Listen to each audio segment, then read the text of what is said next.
காணொலியில் நம்ம 17வது ஐபிஎல் சீசனோட 47வது மேட்சான Kolkata Knight Riders vs Delhi Capitals மேட்சில் நடந்த சாதனைகள், சோதனைகள், வேதனைகளை பற்றி தான் இந்த ஒரு காணொலியில் பார்க்க போகிறோம். இந்த ஒரு காணொலியை கடைசி வரைக்கும் பாருங்கள். அனைவருக்கும் அன்பு வணக்கம். நான் உங்கள் மதுரை குருவி. 17வது ஐபிஎல் சீசனோட 47வது மேட்சான Kolkata Knight Riders vs Delhi Capital match எங்கே நடந்துச்சு அப்படின்னு பார்த்தோம்னா, கொல்கத்தா நைட் ரைடர்ஸோட கோட்டையான ஈடன் கார்டன்ஸ்லாம் இந்த ஒரு மேட்ச் நடந்துச்சுன்னு சொல்லணும். இந்த ஒரு மேட்ச்சில் டாஸ் அடிச்சு டெல்லி கேபிட்டல்ஸ் பார்த்தோம்னா பேட்டிங் செலக்ட் பண்ணியிருந்தாங்க. எதனால் பேட்டிங் செலக்ட் பண்ணி ரிசர்வ் பண்ணிட்டு கேட்டப்ப ரிசர்வ் பண்ண என்ன சொல்லியிருந்தாரு அப்படின்னு பார்த்தோம்னா, எங்களோட டீம் ரெடியான விதம் பார்த்தோம் அப்படின்னா ஸ்கோர் போர்டில் நிறைய ஸ்கோர் போட்டு ஆப்போனன்ட் டீமுக்கு நாங்கள் ப்ரெஷர் கொடுப்போம். அது மட்டும் இல்லாமல் இந்த பிச்சு பார்த்தோம்னா கொஞ்சம் ஸ்லோவே இருக்குன்னு தான் சொல்லியிருந்தாரு. அது மட்டும் இல்லாமல் குமார் துஷாகரா இந்த மேட்ச் விளையாட மாட்டாங்கன்னு சொல்லியிருந்தாரு.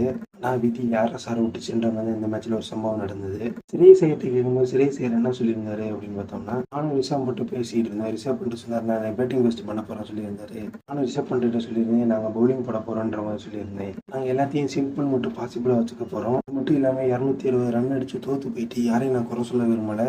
டீமா டூகெதரா இருந்து நம்ம விளையாடணுன்ற மாதிரி சொல்லியிருந்தாரு.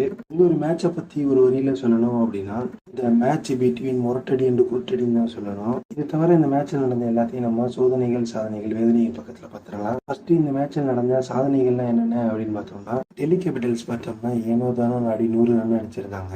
3வது ஓவரோட கடைசியில பார்த்தோம்னா 101 ரன் அடிச்சிருந்தாங்க. அதுக்கப்புறம் களமிறங்கின குல்தீப் யாதவ் பார்த்தோம் அப்படின்னா என்னோட நிதானமான ஆட்டத்தை வெளிப்படுத்தி டீம் ஸ்கோரை 153 உயர்த்தி இருந்தாரு. இந்த ஒரு மேட்ச்ல டிசில அதிகபட்ச ரன் அடிச்சது யாரு அப்படின்னு பார்த்தோம்னா குல்தீப் யாதவ் தான். 27 பாலுக்கு 35 ரன் அடிச்சிருந்தாரு. அதுக்கப்புறமா பார்த்தோம்னா ரிஷப் பண்ட் பார்த்தோம்னா 20 பாலுக்கு 27 ரன், அபிஷேக் போரேல் பார்த்தோம்னா 15 பாலுக்கு 18 ரன், அக்ஷர் பட்டேல் பார்த்தோம் அப்படின்னா 21 பாலுக்கு 15 ரன், பிருத்வி ஷா பார்த்தோம்னா 7 பாலுக்கு 13 ரன், ஜேக் ஃபேசர் மெக்கர் பார்த்தோம் அப்படின்னா 7 பாலுக்கு 12 ரன் அடிச்சிருந்தாங்க. அவங்களை தவிர்த்து எல்லாமே பார்த்தோம்னா சிங்கிள் டிஜிட் ரன் தான் அடிச்சிருந்தாங்க.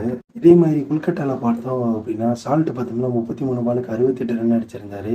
ஸ்ரேயஸ் ஐயர் பார்த்தோம்னா 23 பாலுக்கு 33 ரன், வெங்கடேஷ் ஐயர் பார்த்தோம்னா 23 பாலுக்கு 26 ரன், சுனில் நரேன் பார்த்தோம்னா 10 பாலுக்கு 15 ரன், ரிங்கு சிங் பார்த்தோம்னா 11 பாலுக்கு 11 ரன் அடிச்சிருந்தாங்க. ரெண்டு டீமோட பவுலிங் சாதனை பார்த்தோம் அப்படின்னா, கொல்கத்தா நைட் ரைடர்ஸ்ல வருண் சக்கரவர்த்தி பார்த்தோம் அப்படின்னா 4 ஓவர் போட்டு 16 ரன் கொடுத்து 3 விக்கெட் கொடுத்திருந்தாரு. கொல்கத்தா நைட் ரைடர்ஸ் டீம்லயே அதிக ஓவர் போட்டு கம்மியான ரன் கொடுத்து நிறைய விக்கெட் எடுத்ததுல வருண் சக்கரவர்த்தி முதல் ஆளா இருக்காரு. இதே மாதிரி டெல்லியில யார் எக்கனாமிக்கா போட்டிருக்கா அப்படின்னு பார்த்தோம்னா அக்ஷர் பட்டேல் 4 ஓவர் போட்டு 25 ரன் கொடுத்து 2 விக்கெட் எடுத்திருக்காரு.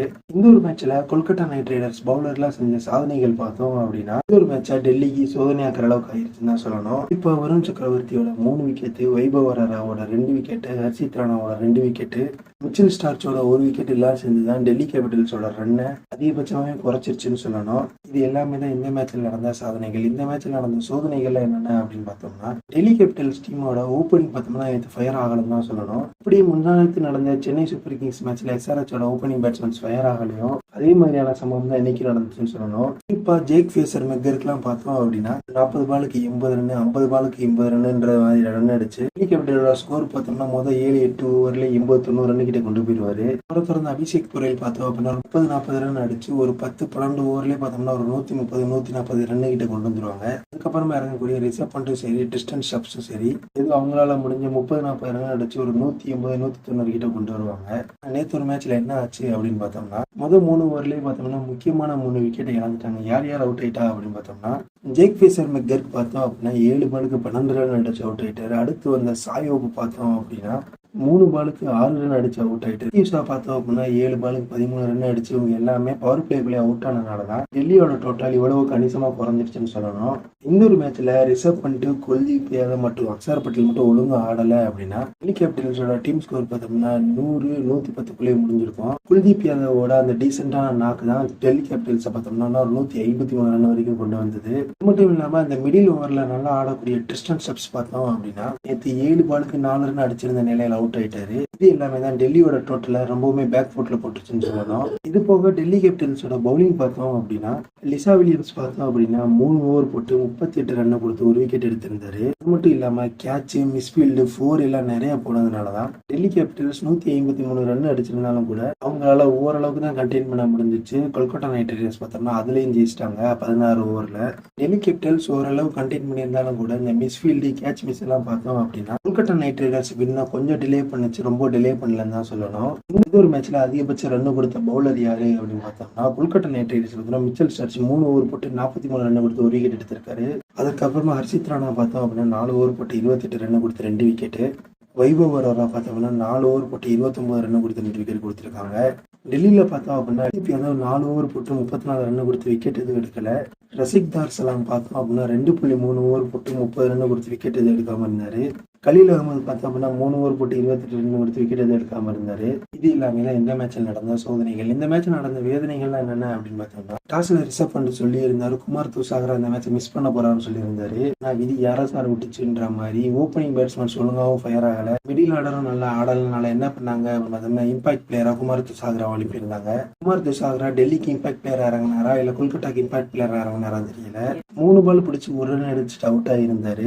குமார் துசாகராவை இம்பாக்ட் பிளேயரை இறக்குறதுனால டெல்லியோட பவுலிங் யூனிட் பார்த்தோம் அப்படின்னா முகேஷ் குமாரை மிஸ் பண்ணதுனாலதான் ஒரு டோட்டலை டிஃபெண்ட் பண்றதுக்கு பவுலர் கிடைக்கலன்னு தான் சொல்லணும். மொத்தமே 5 பவுலரோட தான் போயிருந்தாங்க. டெல்லி கேபிட்டல்ஸ்க்கு இம்பாக்ட் பவுலர் இருக்கக்கூட முகேஷ் குமாரை குமார் துசாகராவை பேட்டிங் இறக்குறதுனால அவங்க மிஸ் பண்ணியிருந்தாங்கன்னு தான் சொல்லணும். இன்னொரு மிஸ் பார்த்தோம் அப்படின்னா டெல்லியோட ரன்னை டிஃபெண்ட் பண்றதை ரொம்பவே கஷ்டப்படுத்திருச்சுன்னு சொல்லணும். அது போக டெல்லி கேபிட்டல்ஸ் மொத்தமே 183 ரன் தான் அடிச்சிருந்தாங்க. ஆனா அவங்க கொடுத்த பவர் பிளே ஸ்கோர் எல்லாம் பார்த்தோம் அப்படின்னா 6 ஓவருக்கு 79 ரன் அடிச்சிருந்தாங்க கொல்கட்டா நைட் ரைடர்ஸ்.